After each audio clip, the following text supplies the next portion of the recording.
మాసానికి సంబంధించిన వీడియో. అయితే మనకు సంవత్సరానికి 12 మాసాలు ఉన్నాయి. 12 మాసాలలో 11వ మాసం మాఘమాసం.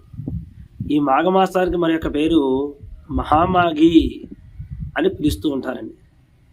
అయితే మాసాలలో మాఘమాసానికి ఇంత ప్రాధాన్యత ఎందుకు వచ్చిందయ్యా అంటే కనుక, ఈ యొక్క మన స్త్రీలందరూ కూడా మీకు కొంత డబ్బు కావాలా, లేదా కొంత ఐశ్వర్యం కావాలా, లేదా మీరు అదృష్టవంతులు కావాలా, లేదా మీకు సౌభాగ్యం కావాలా అని ఎవరిని అడిగారనుకోండి, మన స్త్రీలందరూ ఏం చెప్తారు అంటే, మాకు చక్కటి సౌభాగ్యాన్ని ప్రసాదించండి స్వామి అని కోరుకుంటారండి స్త్రీలందరూ కూడా.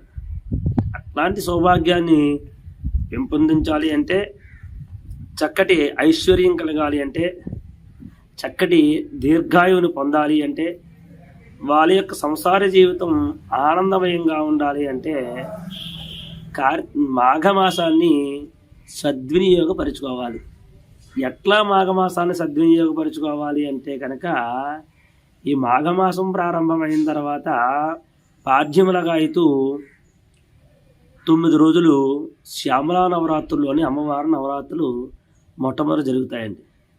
తర్వాత ఈ శ్యామలా నవరాత్రుల్లోనే శ్రీ పంచమి అని చెప్పి సరస్వతీదేవి యొక్క అనుగ్రహం పొందడం కోసం పిల్లలందరూ కూడా సరస్వతీదేవి పూజా కార్యక్రమాలు చేస్తారండి.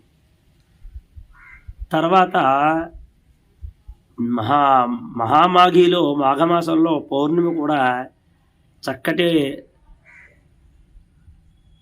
మీకు ఎలా చెప్పాలి అంటే, అమ్మవారికి ప్రధానంగా 16 కళలు అండి, షోడశ మహాకళలు అంటారు.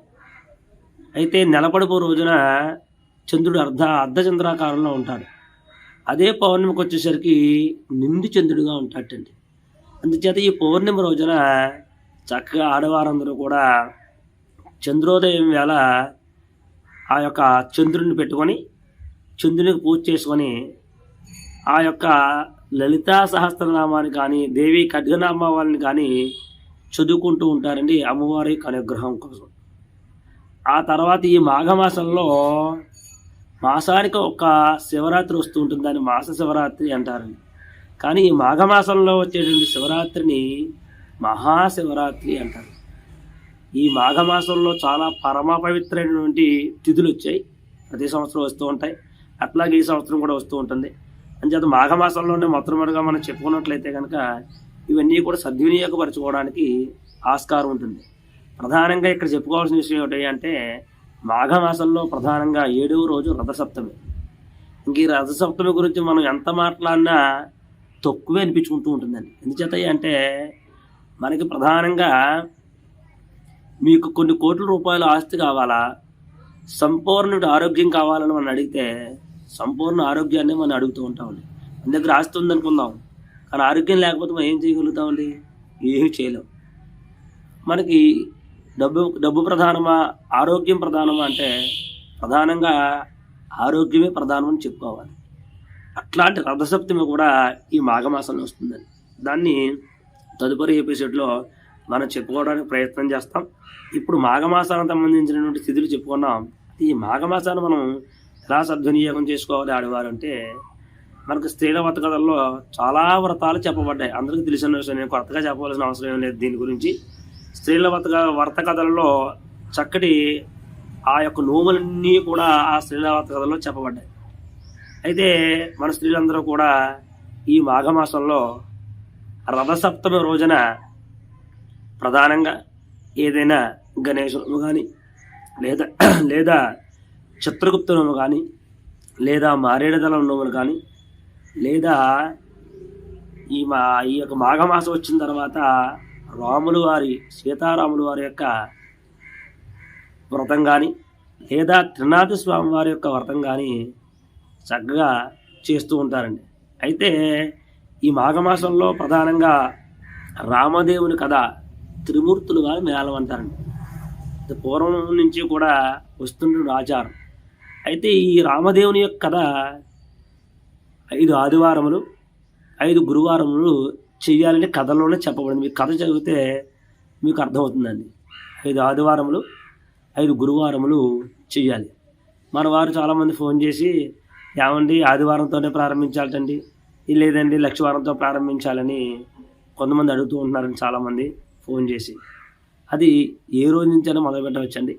మాఘమాసంలో మొదలు పెడితే మాఘమాసంలో 4 ఆదివారాలు 4 గురువారాలు వస్తాయి. మరి 5వ వారం పరిస్థితి ఏంటంటే అది పాల్గొన మాసంలో వస్తుంది. అలా చేయడం వల్ల ఎటువంటి ఇబ్బంది ఏమీ కాదు. దాని గురించి మీరు ఆలోచించాల్సిన అవసరం లేదు.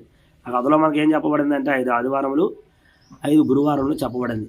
ఆ ప్రకారం చేయడమే. అది ముందు గురువారం చేసావా, ఇది ఆదివారం చేసావా అన్నది ప్రధానం కాదు. భక్తి ప్రధానం. స్వామి యొక్క అనుగ్రహం కొరకు మీరు చేసేటువంటి అనుగ్రహం ద్వారా.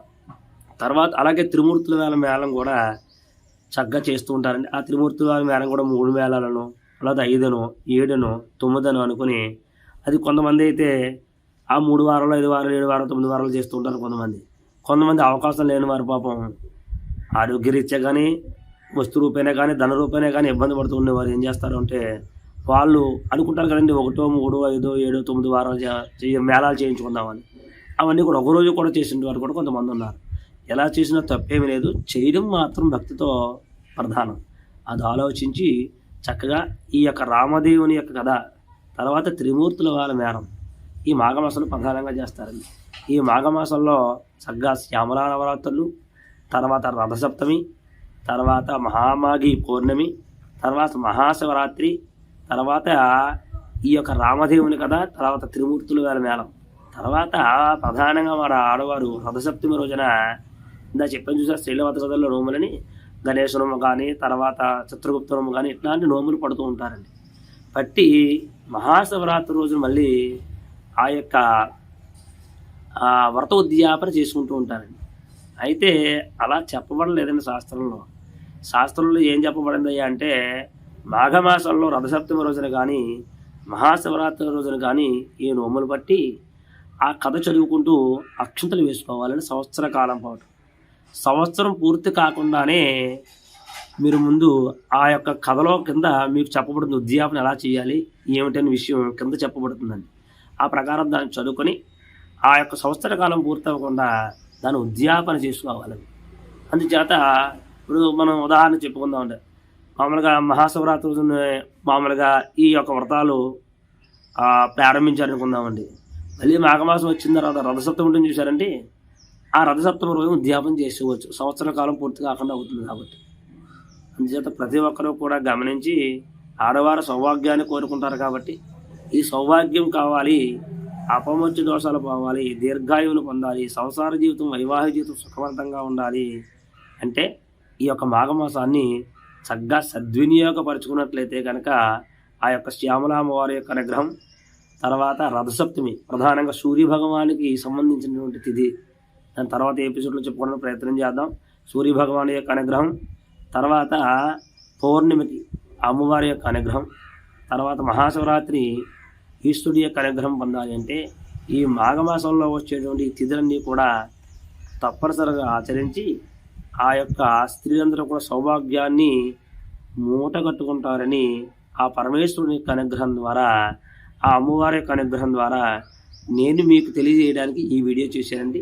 స్వస్తి ప్రజాభ్య పరిపాలయంతాం న్యాయేన మార్గేణ మహిమహీషాః గోబ్రాహ్మణేభ్యః శుభమస్తు నిత్యం లోకాః సమస్తాః సుఖినో భవంతు.